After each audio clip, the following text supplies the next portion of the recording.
প্রিয় ছাত্রছাত্রীবৃন্দ, আজকে আমি মাধ্যমিক বাংলা বিষয়ের গুরুত্বপূর্ণ একটি অংশ হচ্ছে সংলাপ রচনা ও প্রতিবেদন রচনা।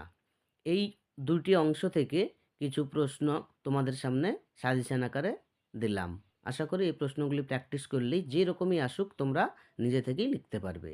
তো এসো তাহলে সংলাপ রচনা প্রশ্নগুলি দেখে নিই।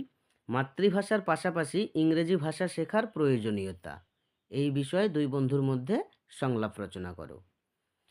পরেরটা, মাধ্যমিক পরীক্ষার প্রস্তুতি নিয়ে দুই বন্ধুর মধ্যে সংলাপ রচনা করো। নিত্য প্রয়োজনীয় দ্রব্যের মূল্য বৃদ্ধি নিয়ে দুই বন্ধুর মধ্যে সংলাপ রচনা করো। ফেসবুকের ভালো মন্দ নিয়ে দুই বন্ধুর মধ্যে একটি কাল্পনিক সংলাপ রচনা করো। এখানে ফেসবুক না বলে সামাজিক মাধ্যমও বলতে পারে। ইন্টারনেটের ব্যবহার ও অপব্যবহার এ নিয়ে দুই বন্ধুর মধ্যে একটি কাল্পনিক সংলাপ রচনা করো। বইমেলার সাম্প্রতিক অবস্থা নিয়ে দুই বন্ধুর মধ্যে একটি কাল্পনিক সংলাপ রচনা করো। মাধ্যমিক পরীক্ষার পর নতুন চিন্তাভাবনা নিয়ে দুই বন্ধুর মধ্যে একটি কাল্পনিক সংলাপ।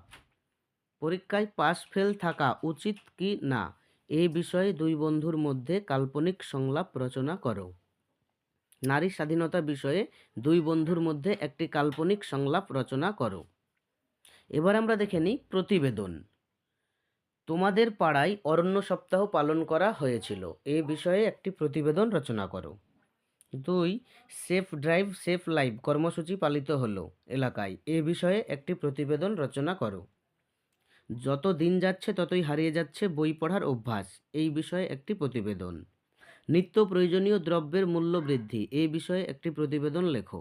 জমা জল থেকে বাড়ছে মশাবাহিত মরণব্যাধি, এই বিষয়ে একটি প্রতিবেদন রচনা করো।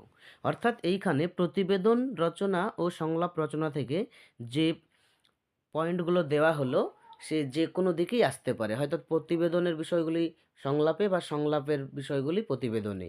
তোমরা ভালো করে এই অংশটি করে যাবে, তাহলেই আশা করি তোমরা মাধ্যমিকে যে কোনো সংলাপ বা প্রতিবেদন লিখতে পারবে। আর পরবর্তী সাজেশনগুলি পেতে চ্যানেলটি সাবস্ক্রাইব করে পাশে থাকা বেল আইকনটি অন করে রাখো।